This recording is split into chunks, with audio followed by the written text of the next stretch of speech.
8 de la mañana con 37 minutos, 8 con 37 minutos, en Punto Noticias de Radio Pichincha ya nos acompaña de forma presencial en nuestros estudios el doctor Washington Andrade, abogado defensor en el caso 30S. Finalmente la jueza Luz María Ortiz dictó el sobreseimiento de 9 militares quienes eran acusados de la muerte o por la muerte de un policía y 2 militares el 30 de septiembre de 2010. Finalmente allá hay una resolución después de todo este tiempo, este largo proceso en el que se convirtió este caso. ¿Cómo recibieron ustedes la decisión de la jueza Luz María Ortiz? Doctor, buenos días, bienvenido. Buenos días, Yesenia, buenos días, Alexis, y con toda la radio audiencia.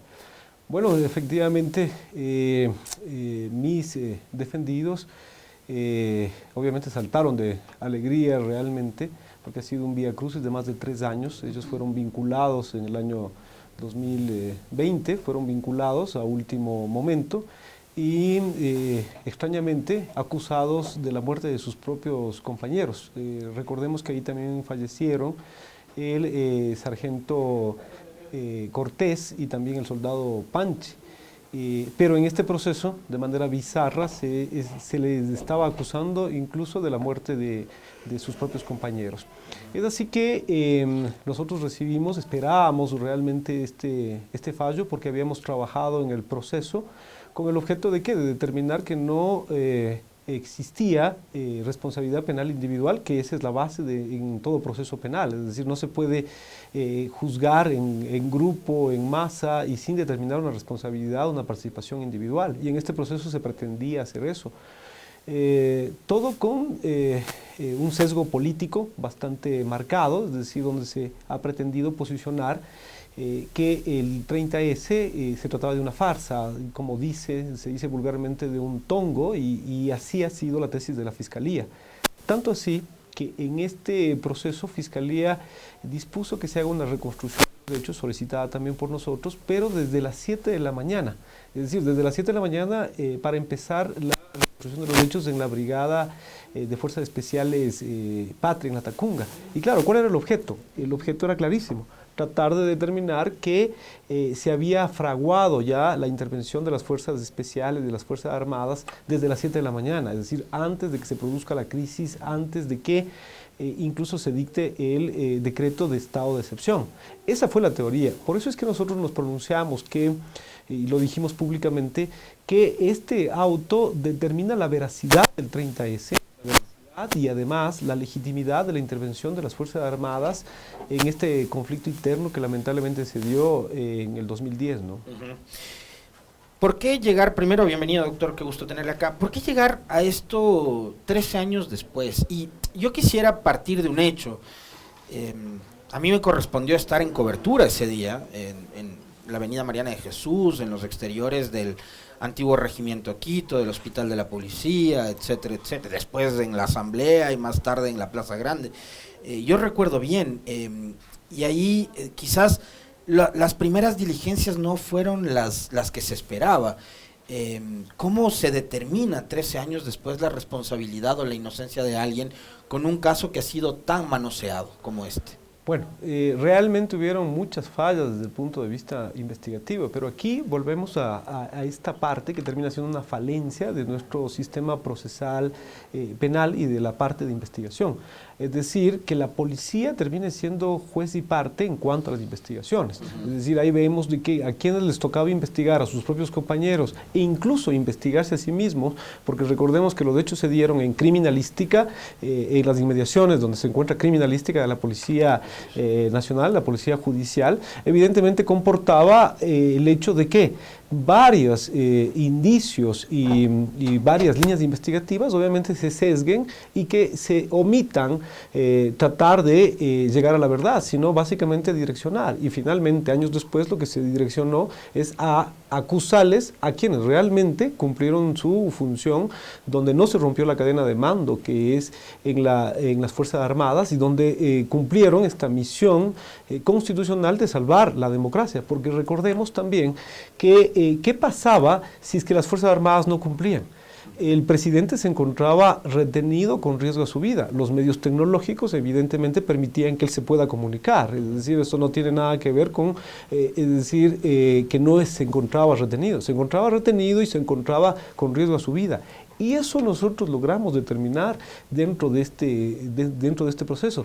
Tanto así con la versión del mismo involucrado, del mismo presidente de la República, que rindió una versión en este proceso que ha sido la única en los procesos del 30S que ha rendido, es decir, en la cual por más de 3 horas y media se permitió dar su relato y efectivamente al responder las preguntas que le hicimos y que le hizo Fiscalía, obviamente se determinaba de que había un riesgo real a su vida.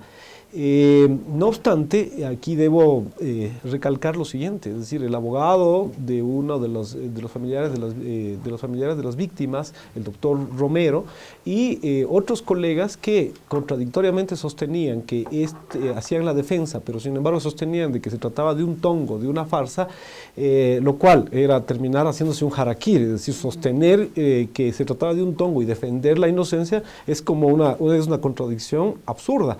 No obstante, se pasaron años, antes de que nosotros llegásemos a este proceso, se pasaron años solicitando la versión del expresidente Correa, y cuando él compareció telemáticamente a rendir la versión, resulta que no aparecieron. Es decir, nunca se presentaron, y si se presentaron no hicieron ninguna pregunta. Y eso es lo que nos llama la atención, es decir, se trató de dar incluso un perfil de tipo político. Nosotros nos abstraemos de eso, entendemos que nuestra posición eventualmente puede beneficiar a alguna de las partes. Lo que nosotros hemos hecho es defender a nuestros clientes y a los oficiales y a las Fuerzas Armadas con la verdad. Por eso es que estamos nosotros luchando para efectos de ¿qué? De que se conozca toda la verdad, y ahí Yesenia y Alexis les indicamos que este 7 de marzo nosotros tenemos la continuación de nuestra lucha por la verdad, que se va a dar una audiencia en la Corte Provincial. Solicitamos a todas las organizaciones de derechos humanos, incluso a los mismos abogados de las víctimas, que comparezcan como amicus y que exijamos a la Corte que se devele toda la información del 30S para que conozcamos la verdad. Nosotros lo hemos hecho porque estamos convencidos de la inocencia de nuestros defendidos, pero además como ciudadanos, porque ya es hora de que se conozca toda la verdad en este caso. Con esta resolución el caso queda totalmente cerrado. ¿Hay otras instancias todavía a las que podrían acudir quienes no están de acuerdo con este fallo? A ver, nosotros entendemos que cualquiera, es decir, las partes podrían llegar a apelar, es decir, los sujetos que se sientan perjudicados por esta resolución. La Fiscalía tiene hasta este día viernes para presentar un recurso de apelación, eventualmente. O los familiares de los familiares de las víctimas. Se ha pronunciado porque al parecer ya se ha presentado una acción de carácter internacional y me parece ser que ese ha sido el fondo de la intencionalidad de uno de los defensores de una de las víctimas. En cuanto a la Fiscalía, por ser tan contundente y motivado este auto, no creo que Fiscalía quiera insistir en apelar, porque realmente se ha visto acá y se ha evidenciado una falta de aplicación de los principios de objetividad, del principio de investigación integral que debe regir las actuaciones de la Fiscalía. Es decir, Fiscalía necesariamente tenía que seguir todas las líneas investigativas y no solamente sesgar o tratar de condenar a inocentes para sentar las bases para un posible proceso de apertura de un posible proceso por lesa humanidad al expresidente Correa. Aquí no debemos perder la objetividad independientemente de a quién beneficie. Esa es una de las razones de la actual situación de nuestro sistema judicial y de la policía, es decir, que se utiliza el sistema para perseguir en lugar de buscar la verdad. Imparcialidad, doctor, el actual sistema como está, por lo que usted decía antes y por lo que acaba de decirnos en este momento, no hay esa imparcialidad, esa transparencia que se requiere para investigar casos tan delicados como estos. ¿Por qué nosotros felicitamos la intervención el pronunciamiento de la jueza? Porque ha tenido la valentía. Hay jueces buenos, hay jueces realmente probos que están para efectos de ¿qué? De sacar a la luz la justicia. Pero lamentablemente nuestra justicia de hace años y hoy más está contaminada ya por estos intereses, estos intereses de tipo político, ¿no es cierto?, de sesgo político, pero además también hay la parte de la corrupción y también la parte de la intimidación a nuestros jueces y también a nuestros fiscales. Entonces todo esto se combina por efectos de ¿qué? cuando la justicia se utiliza para la persecución, cuando la justicia se utiliza para dejar en la impunidad ciertos delitos y todo eso, eso es lo que tenemos como resultado. Por eso es que nosotros, en nuestra lucha, continúa, no solamente por defender a nuestros clientes, sino también por defender la verdad. Es decir, no hay nada mejor que defender procesalmente a nuestros patrocinados, pero con la verdad. Eso da legitimidad a las resoluciones y no deja en duda. Por eso es que nosotros vamos a continuar, insisto, vamos a continuar para que se devele, se entregue toda la información. Y en el ámbito judicial, con esta diligencia que ustedes buscan hacerla en los próximos días para que se revele la verdad, como usted señala, doctor, en el ámbito legal o procesal, ¿qué cambia o qué modifica? ¿Para qué sirve esta diligencia que ustedes buscan hacer? ¿Para qué sirve? Si ustedes revisan, yo les invito a que revisen la parte final del auto dictado por la jueza. En esa última parte existe algo que termina siendo un precedente que nosotros lo solicitamos y que la jueza lo ha recogido, que es la apertura de una investigación por parte de Fiscalía en contra de todos los funcionarios y jefes militares que hayan impedido la entrega de la información en este proceso. Porque uno de los limitantes, tanto para Fiscalía, cuanto para incluso las víctimas y para los procesados, es que no se entregó la información. Y esto deviene de una intencionalidad política. Es decir, ya una vez que se cumplieron 10 años, la información, de acuerdo a la ley, quedaba desclasificada, la información que se clasificó por parte del COSEPE. No obstante, transcurrieron 10 años y aquí hemos logrado determinar que hubo una intencionalidad por parte de quien estuvo de ministro de Defensa en ese momento, el general Osvaldo Jarrín, y así lo dice en el auto, lo mencionan. Es decir, que ya una vez transcurrido el tiempo, no entregó la información a Fiscalía y nosotros insistimos en aquello. Pero de acá nos encontramos con que, no entregando esta información después de transcurrido el tiempo, se dispuso, y esto es gravísimo, se dispuso, no por parte del COSEPE, porque esto debía ser competencia del COSEPE, es decir, ellos clasificaron, de acuerdo a la ley, debían reclasificar, no. Se dio una disposición de parte del Ministerio de Defensa al Comando Conjunto, jefe del Comando Conjunto, quien estaba en ese momento, que era el general Luis Lara, actual ministro de Defensa. Vean cómo va operando esto, y resulta que lo que se hizo es dar una disposición a un oficial de rango inferior para que efectos de que él tome la decisión, entre comillas, de reclasificar, algo que es ilegal. Pero adivinen quién fue el oficial que terminó recibiendo esa orden y qué, por temor reverencial, por efectos del cumplimiento. Uno de los mismos personas que estaban procesados en este proceso, ¿no? Entonces eso termina siendo esto. O sea, le pidieron que vaya y opere en contra suya misma. Es decir, le dispusieron, le mandaron ya todo redactado, solamente para que firme. A pesar de que él se opuso y dijo, ¿cómo es posible si nosotros estamos pidiendo? No, usted tiene que firmar esto, porque esto es importante para las Fuerzas Armadas, y le mandaron ya todo resuelto. Esto es un tema que tiene que investigarse, porque hay un ánimo de esconder la verdad. Por supuesto, hay que cumplir las órdenes, es decir, tuvo que hacer esto, pero evidentemente, y por eso nosotros esta audiencia de radical importancia, porque entiendo que él va a comparecer como amicus y va a decir a los jueces de la Corte Provincial que él no tenía la competencia para la reclasificación, sino quien tenía la competencia es el COSEPE. Es decir, ahí vemos nosotros esta intencionalidad. ¿Por qué razón?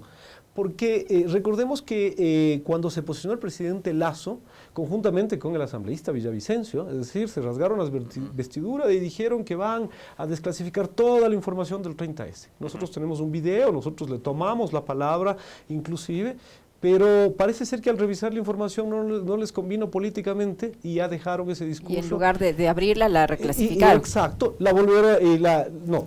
Y ahí viene esa aclaración. No la reclasificaron cumpliendo el procedimiento. Y eso es lo que tienen que resolver los jueces de la Corte Provincial, porque la jueza de primer nivel inobservó y simplemente emitió un fallo en el cual, sin ninguna motivación, desoyendo lo dispuesto por la Corte Constitucional, donde se determina en una sentencia de obligatorio cumplimiento, determina que para que se clasifique o se reclasifique la información tiene que ser hecho por el órgano competente. Si no, esa clasificación o reclasificación no sirve. Y en este caso hay una certificación expresa del secretario del COSEPE que determina que que el COSEPE no ha tratado la reclasificación. Por lo tanto, este acto tiene que investigarse. Y en este auto, la jueza está determinando y está disponiendo que se abra esta investigación. Entonces, como ustedes ven, esto no solamente se trata de una lucha, nosotros con toda la convicción los defendimos, porque estábamos convencidos de su inocencia, porque estábamos convencidos de que las Fuerzas Armadas cumplieron, es decir, un papel legítimo en ese 30S. ¿Alguna de las 9 personas que ustedes defendieron, doctor, había perdido su condición de oficial o servidor activo de Fuerzas Armadas por efecto de estos procesos judiciales? O sea, ¿había sido dado de baja o no? A ver, aquí tenemos lo siguiente, ¿no? Aquí nosotros defendimos a los 4 oficiales activos en ese momento. Okay. Uno de ellos, el coronel Marcelo Guadalupe, tenía un pleno derecho para ascender. Incluso tuvo una destacada actuación en varios conflictos, en el mismo conflicto del CENEPA. Pero resulta que por estar inmerso en este proceso, no tuvo la oportunidad de ascender. Ese es uno de los defectos perniciosos que han sufrido los oficiales. Además, han sufrido del desamparo del Ministerio de Defensa y de las Fuerzas Armadas. ¿Todo por qué? Porque lo que buscaban es chivo de expiatorio, es decir, cabezas de turco, que ellos sean condenados procesalmente, porque esto se enmarcaba dentro de este ánimo, de esta intencionalidad general. Como han visto, han salido un montón de recursos, de sentencias, aceptando recursos de revisión de los policías, terminan siendo angelitos, ¿no es cierto? E incluso con indemnizaciones y han regresado incluso a sus puestos de trabajo. Todo con el ánimo de posicionar. En cambio, en este caso, lo que se ha pretendido es condenarlos. ¿Para qué? Para posicionar esa falsa verdad histórica y tratar de llegar ¿a qué? A sentar las bases de un proceso de lesa humanidad en contra del expresidente Correa. Esa es la realidad, esa es nuestra visión. Y esta resolución de la jueza lo que hace es recoger toda nuestra argumentación, todos los elementos que nosotros hemos presentado acá y que Fiscalía no ha podido demostrar, y lo que hace es corroborar la veracidad del 30S y la legítima actuación de las Fuerzas Armadas. Doctor, usted lo decía bien, y yo estaba revisando una nota de noviembre del 2021, en donde 4 policías fueron declarados inocentes. Usted lo ha mencionado bien, ha hecho un repaso incluso histórico de lo que sucedió aquel jueves 30 de septiembre acá en el país, en 2010. Y ahí digo, todo tiene un origen, y usted lo mencionaba bien, esto empezó antes de las 7 de la mañana, estaban, digamos, identificados bien quiénes eran los promotores de aquella revuelta. Pero la pregunta es, ¿por qué en esos casos nunca se dio con los verdaderos responsables del delito que hubieran cometido? Porque en ese momento, digamos, puede ser como, no sé, sedición, qué sé yo, pero después ya hubo este intento de magnicidio y este intento de golpe blando, que fue la teoría a la que llegó finalmente la comisión que se conformó para investigar estos hechos de manera independiente. ¿Por qué nunca, y después de 13 años, no se establecen responsabilidades sobre quiénes fueron los que provocaron aquel fatídico 30S? Bueno, nosotros hemos logrado determinar de la revisión del expediente de más de 22.000 fojas y de ahí se desprenden muchos hechos. Lamentablemente no se siguieron las líneas investigativas adecuadas, es decir, aquí lo que se tenía que buscar es la responsabilidad. Ha habido una falla enorme durante todos estos 13 años por parte de las Fuerzas Armadas, por parte de quienes han dirigido las Fuerzas Armadas, de los distintos ministros. Este proceso tenía que ser impulsado por las mismas Fuerzas Armadas. ¿Para efectos de qué? De determinar y no dejar en la impunidad a quienes mataron a sus propios soldados, a los soldados, es decir, al sargento Cortés, al soldado Panchi, y otras personas que quedaron inclusive con lesiones serias, inclusive hay algún oficial que se encuentra, en estado con paraplegia. Es decir, tenían que impulsar, no obstante no se hizo. Aquí han resultado beneficiados y han manejado toda esta información ya para posicionarse dentro de la escala militar e incluso alcanzar determinado poder político, el jugar con esta información. Cuando declaró el presidente Correa, también le preguntamos ¿por qué razón no dispuso la desclasificación de la información? Él dijo que había recibido informes de Fuerzas Armadas de que por seguridad del personal que participó ahí no debía mantenerse en reserva. Eso aparentemente tiene lógica y se justifica, es decir, que 10 años se haya clasificado la información, pero con posterioridad a aquello, quienes han sucedido en los mandos y todo eso han utilizado esta información. La prueba es lo que acabo de indicar. En principio se dijo que se va a desclasificar la información, pero una vez que se revisa, ven que esa información eventualmente, políticamente, no les conviene, ¿no es cierto?, para determinar que la veracidad del 30S y simplemente no la liberan. Ahí nosotros podemos ver que hay un manejo sesgado y eso es lo que ha generado este problema y esta situación de impunidad. Yo recibí este día viernes la llamada del ministro de Defensa. Y a pesar de mis diferencias con el ministro de Defensa por actuaciones en diversos campos con los cuales no he estado de acuerdo, debo reconocer que es un gesto de caballerosidad. Pero yo me he permitido también decir y solicitarle que cumpla lo que debe cumplir, que defienda a sus soldados. No es posible, es decir, que se les haya abandonado por intereses de tipo político. ¿Y le llamó para decirle? Y llamó para felicitarme y agradecerme por la defensa de los soldados. Creo que ese era el papel del Ministerio de Defensa también. Es decir, no pero todos los gastos los corrieron los propios uniformados. Por supuesto, nosotros hemos hecho un gran esfuerzo para facilitar nuestra defensa, colaborar con nuestra defensa desde el punto de vista económico, que ellos no sean afectados aún más en cuanto a esto.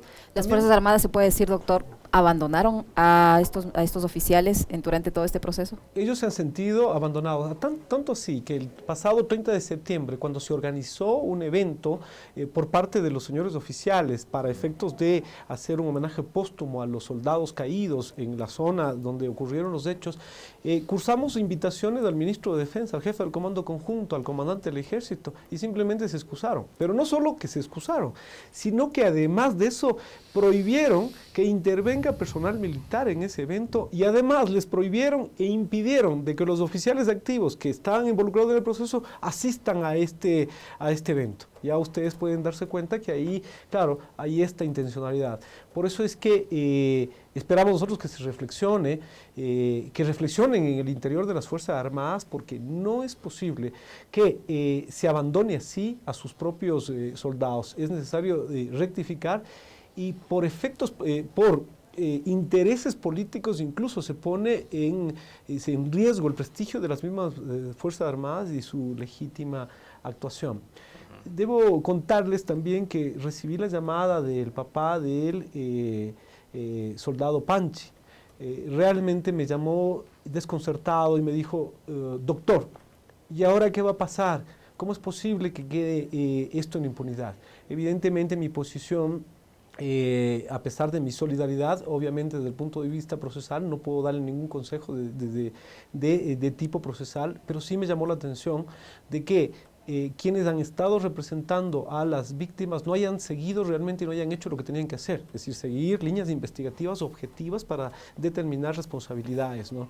Esperemos que Fiscalía tiene todavía tiempo para efectos de redireccionar esta investigación, abrir las investigaciones o continuar la investigación, pero direccionarla a donde corresponde, es decir, a quienes fueron los causantes de esta situación, que fueron los policías sublevados que se encontraban con armas, apostados con armas, armas largas, y así está determinado en las pericias, así está determinado en diferentes informes, y que se llegue a la verdad. Eso sí sería realmente hacer justicia.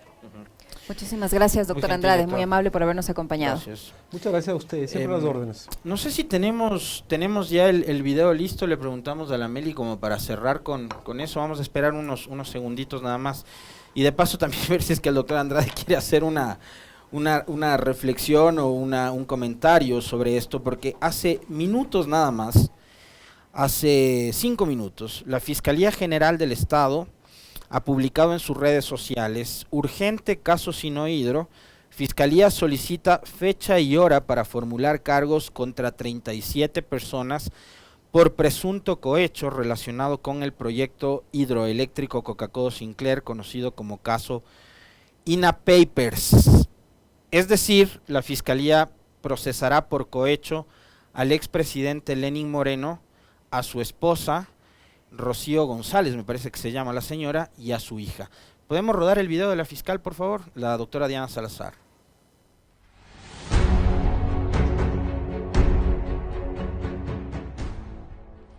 buenos días a todos los ecuatorianos y ecuatorianas. Me dirijo a ustedes para informar, dentro de mis funciones como fiscal general del Estado, sobre los avances alcanzados en una investigación que da cuenta de una estructura de corrupción alrededor del proyecto hidroeléctrico Coca-Codo Sinclair, con un alcance interestatal y transnacional, y que habría desarrollado sus acciones ilícitas entre 2009 y 2018. Me refiero a la investigación abierta el 28 de marzo de 2019 y que ha sido conocida como INA Papers, misma que, en adelante, y dadas sus implicaciones, dinámicas y repercusiones, se conocerá judicialmente como caso Sinohydro.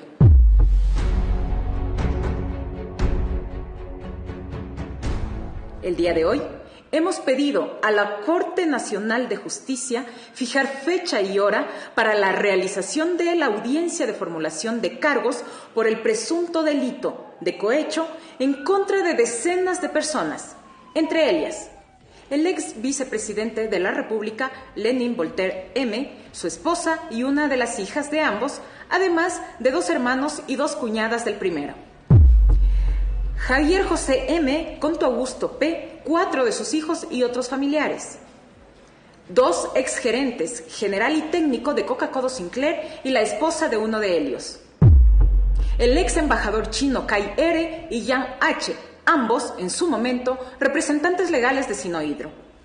Además de un grupo de entonces funcionarios públicos y personal de confianza de la empresa comercial Recorsa, incluido su asesor jurídico, y representantes legales de varias personas jurídicas.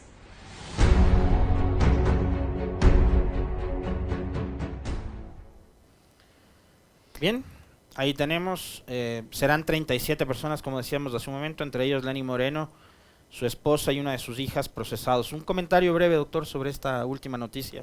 Bueno, yo puedo decir que ya era hora, ¿no? Y era hora de que avancen estos procesos. Hay necesariamente que cuidar de que no se vincule a inocentes, pero sí, efectivamente, todos los actos de corrupción tienen que ser sancionados, tienen que investigarse y que no queden en impunidad. Eso contribuye al mejoramiento de la justicia.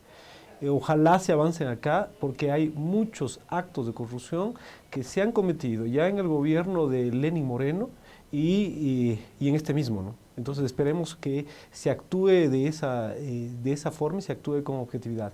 Creo que la contribución que nosotros los abogados podemos hacer es luchar por la verdad, es decir, no claudicar y avanzar y sentar precedentes para efectos de ¿qué? Que nuestra justicia alcance su verdadero fin, que es, al menos desde el punto de vista en la justicia penal, sancionar a los culpables y reconocer la inocencia de los inocentes. Así que vamos a estar pendientes también de este caso, hacer el seguimiento como ciudadanos y como profesionales del derecho. Esperemos que avance con objetividad y que no tenga un sesgo político para tratar de que esto sea una cortina de humo o tratar de sesgar o vincular a otras personas que no han tenido participación. Esperemos que no opere aquí otra vez el influjo psíquico, ¿no? Muy amable, doctor. Muchísimas gracias al doctor Washington Andrade, abogado, defensor del caso 36 que ha estado con nosotros. Nos hemos pasado unos minutitos, valía la pena, la información lo amerita, pero les dejamos siempre bien acompañados. Ya vienen a continuación las Guarmis del barrio. Que tengas un buen día, Alexis. Fuerte abrazo, chao.